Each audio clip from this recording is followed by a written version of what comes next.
Welcome to Ronin's Den, everybody. This is Eric. I'm joined, as always, by my co-host, Steve, and we're doing another deep dive into the classes of Fabula Ultima, and today's class is one that I am actually playing quite a bit of right now, and that would be the Entropist.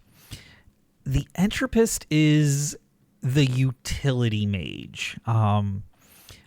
At face value, when you just take a look at this, you might be confused on how to implement this in your character. But if you just think of it as a utility and support set of skills, you are good to go. I really like this class, but you need to plan around it.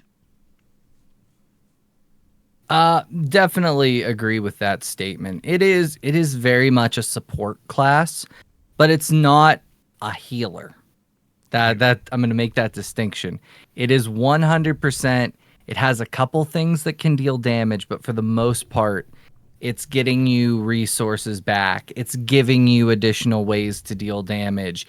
It's giving you additional attacks. It's doing things to change the way your character operates, as opposed to the elementalist who just deals straight elemental damage to things. This one requires a little bit of reading into what the spells actually do, and then looking at the other classes and seeing how do I synergize with the party, with the other classes I've taken. Because as always, in Fabula Ultima, you don't just take one class. When you make your character, you're required to take at minimum 2 classes, maximum 3, and you have 5 starting levels to spread among those classes. So this is definitely one, when you're picking it, you have to really think about, how does this synergize with what I'm doing or what my allies have done? Yep, absolutely, 100%. When you first take this class, the free benefits you get are going to be an additional 5 mind points and being able to use rituals that are in the ritual discipline. That's a fairly standard thing with the spellcasters. You get extra mind points, you get access to rituals in the ritual discipline. The first skill is going to be Absorb MP, Absorb Mind Points. When you suffer damage, you immediately recover skill level times 2 mind points. If you remember what we've said in some past videos, that the spellcasters particularly blow through mind points quickly. Absorb MP is going to be a great way to get some of those mind points back. Downfall is you gotta get hit in order to do it. But skill level times 2, you have up to 5 ranks. That's pretty substantial. Yeah, the thing with this one is, compare it to like the Darkblade ones that get. The Darkblade has one that gives you mind points back, but you have to be in crisis. This one, it just goes off anytime you're hit. Yeah. Every time you're hit, you get these points back. There's no sidebar to it. And getting mind points back is always beneficial. In our Welcome to Capiterra game, Eric and Kara are constantly out of mind points, and being able to get some back to put off another shot or to do something with their magic would be a lot of help. So honestly, I recommend taking this just because getting those free mind points back is always helpful. And one last thing I want to say about this before you go on to the next skill. Remember how we said this is a class you need to plan your character around, right? The Fury has a skill called Provoke. If you're running low on mind points, you can provoke an enemy to hit you, and now you're recovering your mind points. So it's all about what other classes you have and how you're going to synergize this class's skills. Yep. So the next skill is Entropic Magic. Once again, if you're taking the Entropist, kind of like with the Elementalist, if you're not taking the ability or the skill that gives you spells, why are you taking the class? Each time you acquire this skill, learn 1 Entropist spell. Offensive Entropist spells use your insight and willpower for the magic check. I pretty much said it all. This is how you get your spells. It's straightforward. If you don't take this, you don't have spells. Absolutely. And the spells are let's look at a couple of the spells now because we can see how the utility runs with these guys. The first spell on the list, and I'm not going to go through all of the spells. I'm just going to pick a couple of the big flashing light ones here. Acceleration. This one costs 20 mind points, and it allows you to basically haste yourself or another target that you choose. This allows them to take a second action during one of their turns. They can do this twice per casting. So if you have a warrior in your party who has a ice sword and you're fighting something that's weak against ice, you can be like acceleration. Now they get 2 attacks. And if they have multi and you're fighting multiple enemies, they get 2 multi attacks. It can also be used on magic checks, right? It's any action. So like you said, if you know something's vulnerable to something and your elementalist has that type of damage, accelerate them and they can cast that spell twice and hit them twice.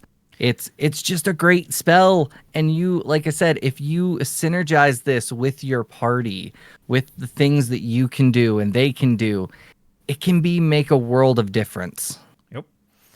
Another one of the biggies that, just with the utility side of things, is divination.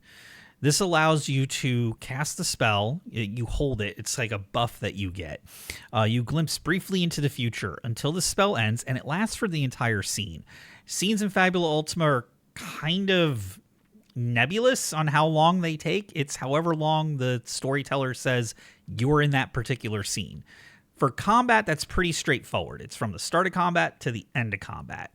But underneath other circumstances, it's a little more up in the air on how long that is.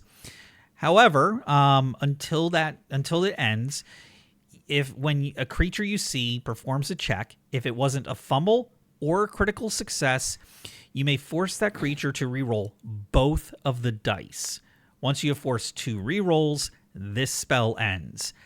This is nice to cast on yourself in the beginning of a combat, for instance. If, say, one of your party members doesn't hit something, you can be like, give it another try, buddy. Or if something hits you and you're low on hit points, you can be like, no, reroll those dice. I don't want to take that hit. Yeah, it's like I said, the Entropist is very just its utility. It's support. It's making things harder to hit, making you hit more. It's doing things that are beneficial without really dealing direct damage. Even though it does have a couple direct damage spells, I find these type of things more interesting than those damage spells. And the last spell I want to highlight, just because it is a weird spell, because there's no other spell that functions like this in the game, is Gamble. When you cast Gamble, you summon a vortex of chaotic energy. You roll your current willpower die once for every 10 mind points that you spend on this. And you can spend up to 20 mind points. You can roll it twice. Then you keep the single die you prefer. The number on that die determines the effects of the spell. So, on a roll of 1, you lose half of your current hit points and half your current mind points. On a 2 to 3, each creature present in the scene, including yourself, suffers poisoned. 4 to 6, each creature present in the scene, including yourself, suffers slow. A 7 to 8, choose up to 3 creatures you can see, and each of them recovers 50 hit points and also recovers all of their status effects. And on a 9 plus, you choose any number of creatures you can see, and each one of them suffers 30 damage. The type of damage is determined randomly by rolling another d6. If you want to play a wild mage, a wild magic user, this is what you do, right? This spell Gamble. Hey, my magic's wild. And the thing about Fabula is you can flavor things however you want. So you could just say that your guy's a magic caster and he goes to cast a spell, but he never knows what it's going to do. But he's actually just casting Gamble. This is one of the fun things about Fabula Ultima, and this type of thing here just solidifies that. What exactly does this look like? Well, that's up to you. Yep. And we'll go to our next skill here. And and that's going to be lucky 7. You have a lucky number. At the beginning of each of your sessions, that number is a 7. Once per scene, after you perform a check, you may replace the value shown on one of the dice that you rolled with your lucky number, even if that would give you an impossible result, such as the value of a 7 on a d6. If you do, the replaced value becomes your new lucky number. So, practically speaking, you roll a d6, it comes up as 6. You're like, nah, I'm going to make that a 7 instead. So that die becomes a 7, and that 6 becomes your new lucky number. And then you can do that every time a check is done. If you use this skill correctly, you will always have a high number in reserve to work with one of your skill checks to give you that edge needed to get you above a check. If you roll really low, yeah, you might have to replace that 7 with a 2. But if you roll a good one, you can... it's give and take. It's give and take. I love this skill, though. I absolutely love it. Well, one of the things I could see someone doing it, like you said, to cheese it, if I'm rolling a d10, 2 d10s on an attack, and let's say I rolled a 10 and a 7, and I know that my 14's going to hit, I'm going to replace that 10 with a 7. Mm-hmm. And then I've got a lucky number 10 for when I need it, right? You can cheese this ability a little bit, or you can use it like you said, oh, dang it, I really need to hit. I got to use this 7. It's lucky. It plays into, like I said, that wild magic sense that you never know what's going to happen with this guy because his magic is just so chaotic and weird. It plays into that really well, that theme, and it's kind of a fun ability. Granted, I don't know that I would ever personally take this ability because a lot of the other abilities the Entropist has are really good, but this is definitely a fun one to think about. Yep. The next one, once again, ritual entropism. Basically, if you're a spellcaster, you get the ritual type that is associated with your class. We have a love-hate relationship with rituals because they're very not clear. They're fun, they're interesting, you can do a lot of things with them. The basic rule is they can't deal direct damage. They're really up to your imagination, right? Whatever you can think. If you were better at imagining things, these are going to be more fun. This is really the one you don't really need to take. If you want to, cool, but I personally think ritualisms are kind of weird, and unless you really know what you're doing with them, this is kind of the pass skill. Yeah. This is the dump stat for Fabula Ultima. Which will bring us to our last skill, Stolen Time. During a conflict, you may use an action to interfere with the flow of time by spending up to your skill level times 5 mind points. For every 5 mind points you spend in this way, choose one option. One creature you can see suffers slow, or one creature you can see recovers from slow. Or one creature you can see immediately gets to perform the equipment action for free. Or choose one ally that you can see who has yet to take a turn during this round. That ally may take their turn immediately after yours this round. Each option can only be chosen once per skill. So this one has a lot of things going for it. They are all very situational.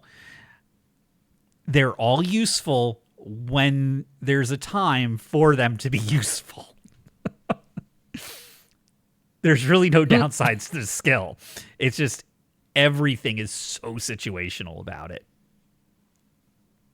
Well, the way initiative works in Fabula, according to the errata, is that players go, villain goes, player goes, villain goes, player goes, villain goes, etc. down the line. You alternate picking who you want. Now, if a villain is on the scene, the bad guys go first, then the bad guy, hero, etc., etc. This is allowing you to put 2 players back to back, which could help you eliminate a threat quicker, which could mean less attacks coming at the players. So there is a benefit with that one. Being able to give something slow means that you lower their dex a die size, which if you're fighting a thing with high dex, that means they're rolling a d8 instead of a d10 or a d6 instead of a d8, which can be substantial. There's a lot of benefit here. I think this is an underrated skill. Oh, absolutely. Just think of it this way. You cast acceleration on yourself, right? You learn the creature's vulnerability is ice. You have an ice weapon. One of your party members has an ice weapon too.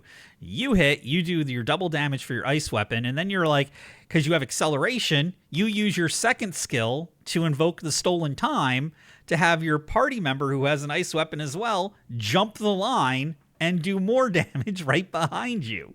You can shut down an enemy pretty quickly. Yeah, definitely. There's a lot you can do with it. And once again, plays into that support, but also kind of that unhinged, you never really know what's going to happen with this character. So it's a lot of fun. I love it. Well, why don't you give us your final thoughts and take us out? Ultimately, my final thoughts are the Entropist is a really fun class. I think it benefits by having good synergies more than being a standalone. So if you're creating a character with the Entropist, it's good to look at all of its abilities, all of its spells, and then kind of put your class or your character together. And even talking with the other players in that session 0, hey, I'm thinking of taking Entropist. These are some of the things I'm thinking. Try to think of some stuff that would synergize with them as well. It's a really good support class, and it does a lot of really cool and interesting things. But anyways, this has been our breakdown of the Entropist class. Eric and I both really like this class a lot. You can catch us on our Fabula Ultima game, Welcome to Capiterra, every other Saturday. If you like these videos, please like, share, subscribe. It means a lot to us, and it will get these videos out to more people. Also, we're going to be doing some character builds in the future. If there's a character that you would like us to build for you or to put together, leave it in the comments. We read our comments. We interact with people. It means the world to us. Let us know. I'm Steve. That's Eric. This is Ronin's Den. Thanks for watching.